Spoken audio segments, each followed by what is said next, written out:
бързо да се учат да се критерии. Само за една година Гошко претърпява 4 тежки операции. Проведени са и няколко криотерапии, вследствие на които детето има подобрение, разказват родителите му.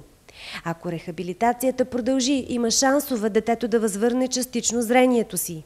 Гошко е с прилепнала ретина на едното око, на другата все още 100% не. Но това не означава, че ще има зрение като на нормалните деца.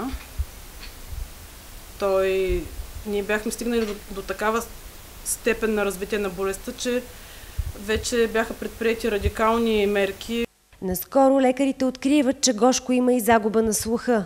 И така вече грижите за отглеждането на момченцето стават още по-специфични и изтощителни, признава майка му. Той не бива да бъде оставен дълго време сам, защото в момента, в който остане сам, за него света престава да съществува. Значи, с него винаги трябва да има човек, който да му показва нещата, да му ги обяснява и така да кара мозъка му да се развива.